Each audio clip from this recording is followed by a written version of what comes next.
topic of presentation is Wumpus word model. The Wumpus model is a simple word example to illustrate the worth of a knowledge-based agent and to represent knowledge representation. It was inspired by a video game Hunt by Wumpus by George Job in 1973. जो वम्पस world is like जो simple word example है जिसमें हम जो knowledge based agent है उसकी importance बयान करने के लिए इस वम्पस वर्ड मॉडल को यूज़ किया जाता है। ये जो वम्पस वर्ड है ये ड्राइव्ड की गई है एक वीडियो गेम से हंट बाय वम्पस, और जो जॉर्ज योब ने 1973 में जिसको डिज़ाइन किया था। तो सिंपली ये एक वम्पस वर्ड एक ऐसा मॉडल है जिसमें हम अपने नॉलेज बेस एजेंट की इंपॉर्टेंस को बयान करने के लिए इस्तेमाल करते हैं। इसकी बहुत ज़्यादा एग्जांपल्स हैं जिसको हम आगे डिटेल में डिस्कस करेंगे जिसे हम यूज़ करते हैं। तो ये हंट बाय वम्पस वीडियो गेम से इसको ड्राइव किया गया है। आगे जो कुछ इसकी एक्सप्लेनेशन है जो मैं आपको एक्सप्लेन करता हूँ। The wumpus world is a cave which has 4x4 rooms connected with the passage way. Wumpus world एक केव है गार की तरह जिसमें 4x4 ग्रिड का 4x4 ग्रिड है, जिस तरह मैट्रिक्स होता है इस तरह ग्रिड है। So there are total 16 rooms, तो वहाँ टोटल 4x4 ग्रिड में 16 रूम्स है which are connected which either जो एक दूसरे से कनेक्टेड है। We have a knowledge base agent, हमारे पास एक नॉलेज बेस एजेंट होता है जो उस केव के अंदर जाता है जो जिसकी पोजीशन हमेशा 1x1 जो ग्रिड के शुरू वाले रूम में उसमें होती है। तो केव है the room with beast which is called wumpus. Wumpus इसमें वम्पस वर्ड मॉडल में वम्पस एक ऐसा बीस्ट है जो इन 16 रूम में से एक रूम में मौजूद होता है। वो ईट एनिमल विंटर द रूम, जो भी उस रूम में एंटर होगा उन सबको वो खा जाता है। The wumpus world can be shot by agent, तो जो वम्पस जो मॉन्स्टर है उसे एजेंट ही मार सकता है, उसको शॉट कर सकता है but agent with the help of single arrow, क्योंकि एजेंट के पास एक एरो होता है जिससे वो वम्पस को शूट कर सकता है। In the wumpus world there are some pits around which are bottomless if have agent fall in the pit. तो वम्पस वर्ड में काफ़ी सारे गड्ढे भी हैं जो 16 रूम्स हैं उनमें एक में वो एजेंट होगा जो स्टार्टिंग के रूम में होगा, और एक में वम्पस होता है। वो रैंडमली हो सकता है किसी भी रूम में हो सकता है, वो एजेंट आगे डिफाइन करेगा वो किस तरह आगे बढ़ेगा और उसे वम्पस से बचना है। और कुछ रूम्स में पिट्स होते हैं, तो पिट्स गड्ढे जिसमें अगर वो हमारा एजेंट गिर जाए तो वो उसमें वो स्टक कर देता है और वो वहाँ इवेंचुअली डाई कर देता है। The existing thing with this cave is that in the one there is possibility finding a heap of gold. जो इसमें मेन काम है ना हमें वो काम है कि एक रूम में ना एक गोल्ड का एक बहुत सारा ढेर है। ये गोल्ड का एक रूम है जिसमें हमारा एजेंट जाएगा और गोल्ड को ग्रैब करेगा और पिट में गिरे बगैर और वापस ज़ख्मी हुए बगैर उस पिट उस मके वो केव से बाहर आएगा। आगे इसको देखते हैं मज़ीद। ये देखें एक वम्पस वर्ड का ये मॉडल है, इसमें ये देखें ये हमारा एजेंट है। ये देखें 4x4 ग्रिड में इसमें टोटल 16 रूम 1 2 3 4 और ये टोटल 16 रूम्स है। इसमें देखें कई जगह पे ब्रीज है, स्टेंच है, ये वम्पस है, ये गोल्ड है, ये पिट है। मैं आपको समझाता हूँ ये किस तरह है। 1x1 में हमारा एजेंट हमेशा होगा, तो यहाँ से ये इस साइड पे मूव कर सकता है अपनी राइट साइड, या ये अप मूव कर सकता है। जहाँ पे पिट होंगे उसके साथ वाले रूम्स में हमेशा ब्रीज मौजूद होंगी, जिससे हमारे एजेंट को ये हो जाएगा कि उसके आगे या साथ या कहीं भी ऊपर नीचे कोई गड्ढा मौजूद है तो वो डेंजर से पहले ही अवेयर हो जाएगा। और ये स्टेंच का मतलब ये है कि जहाँ पे वम्पस होगा उसके साथ वाले रूम में स्टेंच होगी। स्टेंच एक स्मेल है जिससे हमारे एजेंट को पता चल जाएगा आगे पीछे कोई वम्पस मौजूद है। और जहाँ पे ये गोल्ड मौजूद होगा उस रूम में हमेशा इसको ग्लिटर कोई शाइनिंग रूम में होगी नज़र आएगी। आगे चलते हैं देखते हैं। अब नेक्स्ट हम पीस डिस्क्रिप्शन डिटेल में डिस्कस करेंगे वम्पस मॉडल की।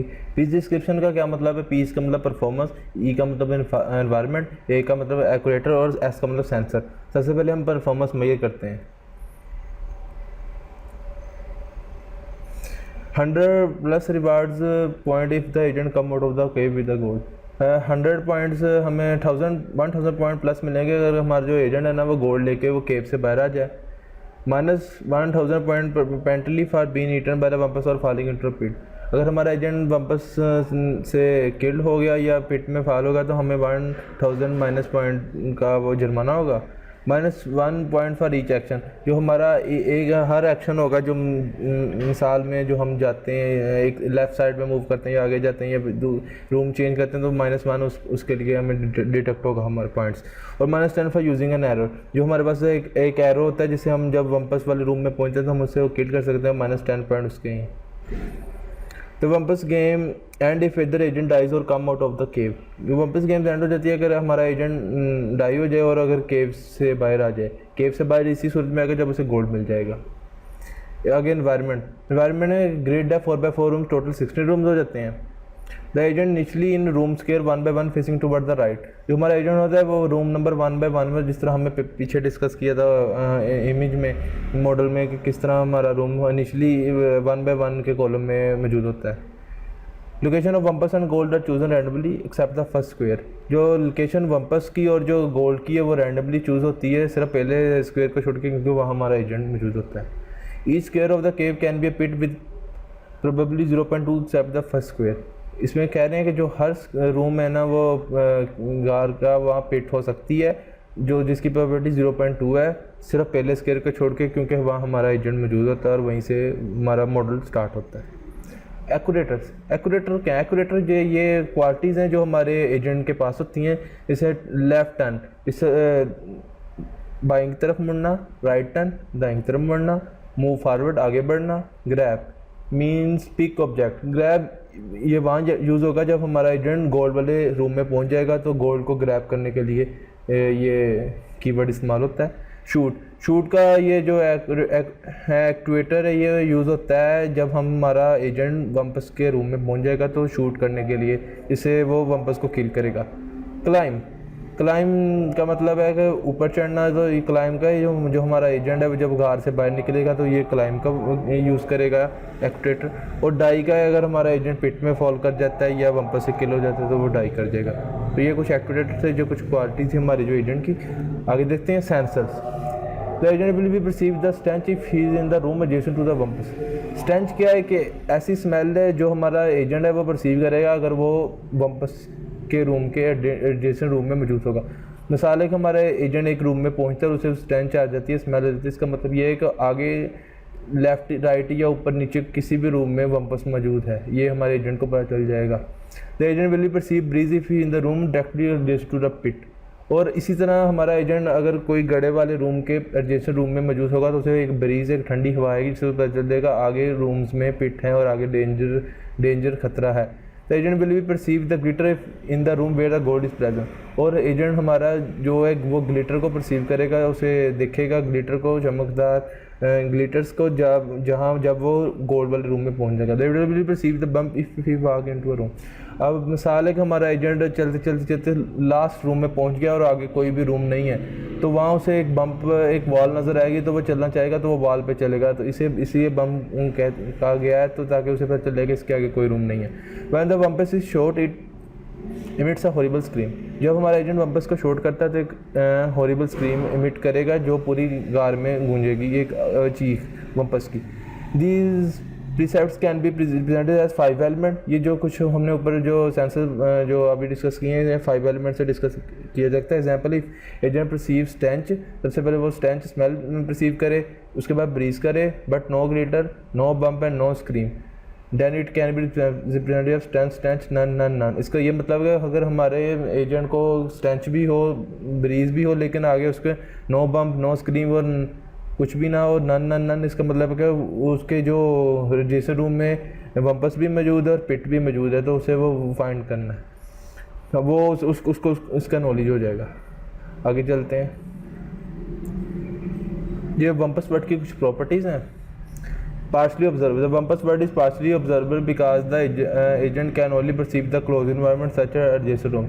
कि ये जो वम्पस वाले पार्शली ऑब्जर्वेबल है, फुल ऑब्जर्वेबल नहीं है। इसका मतलब ये है कि जो हमारा एजेंट है वो मिसाल है 1x1 के रूम में है तो सिर्फ वो अपने एडजेसेंट रूम को ही वो परसीव कर सकता है, या ये नहीं कि वो लास्ट तक सारे रूम को परसीव कर सकता है, सिर्फ अपने एडजेसेंट रूम को परसीव कर सकते हैं, या स्टेंच या ब्रीज को या कोई भी डेंजर को परसीव कर सकता है। Deterministic, it is deterministic as a result and outcome the world are already known. ये एक डिटर्मिनिस्टिक वर्ड है जिसका मतलब है कि जो रिजल्ट और आउटकम ऑफ द वर्ल्ड जो एंड पे जो होगा वो ऑलरेडी नाउन होंगे। Sequential, the order is important so it is sequential.